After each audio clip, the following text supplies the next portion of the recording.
And welcome back to the Hot Lap. We're talking all the news coming into the Monaco Grand Prix. And the headlines are... Here we go. So we've got Newey on his Red Bull announcement. The fact that it was May the 1st, yes, the day Ayrton Senna sadly passed away 30 years since that horrible weekend. What a strange time to announce his opinions on that. Sainz on his future, looking like he's not going to Mercedes now. That's pretty much almost but etched in stone. And Tsunoda on his future and why it's not impossible. It could be Aston Martin. Is that bye-bye Lance Stroll? I hear you. McLaren are doing well. The best Mercedes engine runner. Merc needs to sort it out. And they apparently have. Upgrades until Silverstone. Every race until Silverstone. And last but not least, we'll be looking at the thing I can't spell. The McLaren's. The McLaren's Monaco livery. Oh, I'm so sorry, McLaren. I can't even spell your name right. How shocking is that? But let's talk about Newey to Red Bull. Now, Ted Kravitz, he shares the Red Bull response to Adrian Newey claim after what he's described as very unfortunate timing. This is from planetf1.com. And as we know, Red Bull, they've announced Adrian Newey's departure on the 1st of May 2024, which was, as we said, the 30th anniversary of Ayrton Senna's death behind the wheel of a Adrian Newey car. And as a result of him passing in an Adrian Newey car, Adrian Newey was dragged through the court for a number of years, the Italian courts. Now, the Britain called it very unfortunate, with Ted Kravitz saying the design guru was disappointed with Red Bull's timing. It's very difficult and an unfortunate day for that press release to come out. Absolutely it is. It's almost, I think, borderline tasteless, maybe. But then this is a Red Bull. That suspended Christian Horner's accuser the day prior to the International Women's Day. Yeah, I move on. So Red Bull, they announced in the build-up to the Miami Grand Prix this season that this would be Newey's last full campaign with the Milton Keynes squad and that he was going to depart early next year. But the issue is the press release came out on the 1st of May, which marked one of the worst days in Formula One's history, following one of the worst weekends in modern Formula One history, where Roland Ratzenberger the day before and lost his life, and then the day after, Ayrton Senna crashed at the 1994 San Marino Grand Prix while driving Newey's designed Williams FW16. Now, the Red Bull announcement on this day was very unfortunate, according to Adrian Newey. The news was just broken in the press in an unfortunate way, he said during a recent Oyster Yachts Q&A. He said it was the 1st of May, which is that horrible 30th anniversary of the horrible events of Imola 30 years ago. So it's a very difficult and unfortunate day for that press release to come out. Now, Kravitz reckons the 65-year-old was disappointed with what was this very ill-timed announcement. Adrian Newey has been talking, Kravitz said in his notebook, where he seems to be disappointed that Red Bull issued the press release announcing his departure from Red Bull on the 1st of May, on the 30th anniversary of Ayrton Senna's passing in the Newey era. But, Kravitz said, that was not the only thing that upset Newey. Newey seems to be rather upset about... That's not the only thing that Newey seems to be upset about, he said. Kravitz said, yeah. When you look at Red Bull, they are a marketing machine. Other than thinking they did it on purpose despite Newey, why else? I'm not suggesting they did that, but absolutely tone deaf to have that out on the 1st of May. Why? Absolutely, I do not understand. Do it on maybe the Monday after. I really don't get why they did it. It was absolutely ridiculous for what is one of the best oiled machines in motor racing on the Sunday, as in the team. But everything else outside the team, they're seeing is absolutely has the potential of falling apart. And I think it's credit to the people in Red Bull that they're doing as well as they are. I mean, fair play to Max, fair play to Perez to a certain extent, and all the engineers getting that car ready. But I mean, yeah, massive question marks over Red Bull this year. I don't get it. I don't get it. I really don't. I'm scratching my head. So Sainz, though, on his F1 future, he's adamant that he will not let the best opportunity, as he describes, what could be for a competitive car to slip through his fingers by holding too long onto a decision for next year. So, as we know, out of contract, he's currently unemployed thanks to Lewis Hamilton. and he's weighing up his options. Now, one of the options, as we know, is Sauber. They have rumoured, as we keep on saying on here, that they have made a big offer to Carlos Sainz, but it's widely understood that they do want an early decision, and they still want that early decision to be apparently the end of this month of May. So if he doesn't accept, it's believed they're going to pursue other options, and the rumour is potentially Esteban Ocon. Now Sainz, he's got a difficult decision here. He's going to have to weigh up whether taking that, ultimately what is a Audi works drive, would be right for him at this stage of his career, with the potential for that vacancy at Red Bull. Maybe even Mercedes, but there's still rumours that Mercedes is probably going to be a no, because it is increasingly likely that Kimi Antonelli is going to be in that seat. Now, Sainz, he does not want to miss the opportunity, understandably, to either drive a Mercedes, which we don't think he will, or a Red Bull. But there's still rumours now that Sergio Perez may well be signing that one-year deal. And as we know, the situation seems quite complicated. But Sainz said ahead of the Monaco Grand Prix that he was relaxed about things, and he felt that there was no danger of him missing out. He said, behind the scenes, I know more. He said, you have the rumours and everything, but don't worry, I'm not going to slip anything. He went on to saying, I'm going to just put all the options on the table and make the right decision. I can just tell you that once I open my mind up, everything will happen very quickly. It's all about putting everything together that I feel like I need my new contract. And he admitted that nothing was settled yet, and he said he hasn't even made his mind up yet. I don't know where I'm going to be racing next year. I don't have set deadlines, and I don't know how to do deadlines. Excuse me, but I can tell you that with such an important decision in this stage of my career, I want to have all the other cards on the table to take the right one and think about it carefully, he said. I'm about to be 30 this year, and the next project is a project that I really want to make it work and see how it goes. So I'm going to give myself as much time as I need. And it's interesting to see that Sainz is talking about his next project, meaning that next project, you wouldn't be staying for just a year. So I imagine it probably won't be Mercedes. If Red Bull, for example, offered him a multi-year contract, then yes, absolutely.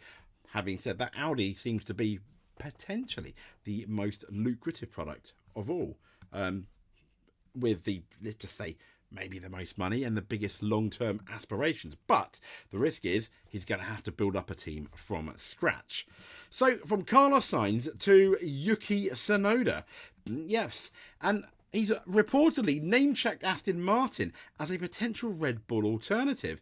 So, as we know, he's got strong links with the Honda Power Unit, which is currently powering the Red Bull and the Toro Rosso, AlphaTauri, Visa Cash App RBs, essentially his team. And they are going to be powering the Aston Martin team from 2026. And his current contract with RB expires at the end of this season, though he's made no secret of his hopes to challenge for a senior Red Bull seat alongside Max Verstappen. I think he's doing a very good job. And as we know, he started the season in good form alongside Daniel Ricciardo, having out-qualified him 63, outraced him 5-3 across the both sprint and Grand Prix formats. So far this year, here with a double DNF ruling both drivers out in China, one of them thanks to Lance Stroll. Now, he kept himself in the conversation for next year's driver market because he's done really well against Daniel Ricciardo, and he's still done really well, and he's improved year on year. But acknowledge the possibility that he may need to look elsewhere in the future, other than a Red Bull drive or continuing with RB. But he's named Aston Martin as a possibility, though, as we know, both seats are under contract. Fernando Alonso is not going anywhere. Lance Stroll probably is not going anywhere, but if the team were serious about going somewhere, he probably would be going somewhere, as in Lance Stroll. But he said, yeah, I mean, so far, very happy with VCARB. He said to the media, including planetf1.com, which is this article, he said, I mean, now we're fighting, like almost, yeah, sometimes it's P7 or P8, he said. I mean, other options, and like probably now the top teams are pretty much taken. But he's mentioned Aston Martin. Honda really keen. I think he would, at this stage, I would, over the course of a season, I would choose a Yuki Tsunoda over a Lance Stroll. I don't think I'm being biased. Yes, I've made my opinions on Lance Stroll very clear, but I don't think it's that. I don't think it's that bad. In terms of that much, I don't think it's a bad decision, You would choose, surely you choose Yuki Tsunoda over Lance Stroll. Comment below, let me know if you think that's going to be the case. Now let's talk about Mercedes upgrades. Mercedes, as we know, they are not particularly doing very good. Now, since the first seasonal releases, they've had their upgrades have been average at best, let's say. Not particularly good at all. And they are apparently, have said that they've sorted out their problems for their Mercedes W15, and they're going to be bringing upgrades to every race up until Silverstone. So that is, I don't know how many from the top of my head, but that's quite a few races. But we've heard all this before. We've heard all this from Toto Wolff. And I'm sure the car will be amazing in practice on the Friday, as in tomorrow, and a bit rubbish on the Saturday, as in for qualifying. They really, let's be fair, Mercedes really need to sort it out. So I think the fact that they're bringing upgrades to every race is a good thing. But one has to question, why has McLaren done so well with what you can make an argument for is very targeted upgrades, at significant events. But Mercedes, over the last couple of years, very much not so. And this is the team, yes, they did finish second, but let's be fair. Overall, I don't think they finished with the second fastest car. You can make a really good argument that they finished last year with the fourth fastest car. So it's nice to see Mercedes upgrades. It would be great. And I want them to win a race this year. I would love Lewis Hamilton to win a race this year as a final goodbye to his Mercedes team. That would be absolutely fantastic. Will they? I don't know. Would I bet the farm on it? Probably not. I may have thought about it in 2022 at the beginning of the season, thinking this is Mercedes. This is that really dominant Formula One team. Alas, they're not the same Mercedes as they were in 2021 or 2020. Are they? And potentially we're seeing that from Red Bull at the moment. But you never know. Red Bull could always surprise us, have a couple of bad races, then absolutely destroy the competition in Monaco, maybe Spain, Canada, etc. I guess only time will tell. Now, let's talk about this new McLaren livery, which looks absolutely amazing. And let me just transfer here. This is their Facebook site, and this is what the drivers are wearing. It's absolutely awesome, isn't it? Now, if you want to look at the car, there's the car. There's a couple of better shots. There's their helmets. I'd love to do like a video of just McLaren and Senna at Monaco. Senna's Monaco's brilliant, but look at that. Even the driver's outfits look so impressive, and the helmets look amazing. I'm scrolling down to try and find the car. There's parts of the car 4 and 81. It just, look at it. It just looks absolutely fantastic. I've seen quite a few memes on Facebook basically saying, now that is how you do a special livery over to Ferrari. Yeah, because let's be fair, Ferrari, not a good livery at all. Also, whilst we finished talking about that, we put a poll up a couple of days ago, asking for a bit of fun. Who will have the first crash in Monaco? I imagine either practice, qualifying, or the race. Of the wonderful 78 people that voted, thank you very much.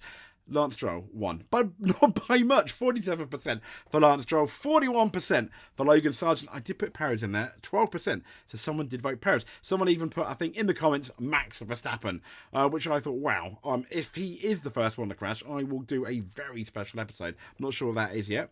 We'll have to wait for practice.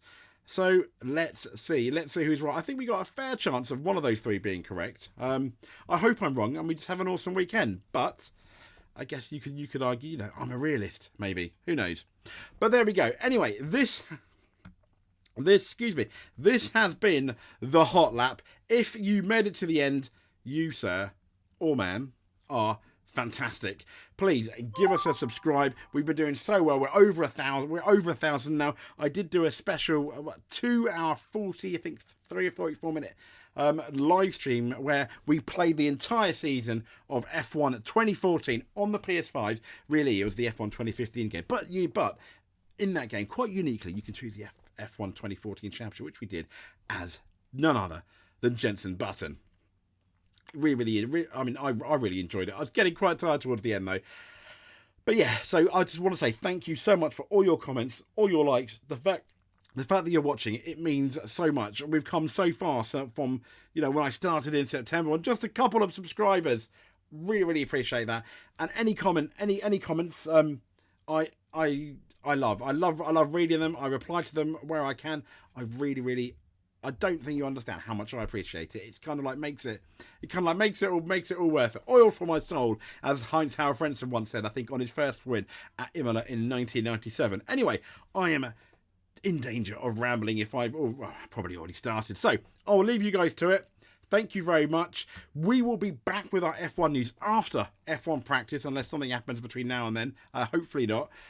And we'll be talking all of our practice, all of our predictions for the race, what we think. It's going to be a dry race. The first dry race, I think, since 2021, because 22 and 23, yeah, they had wet spells, didn't they? Speak to you soon. Thank you very much.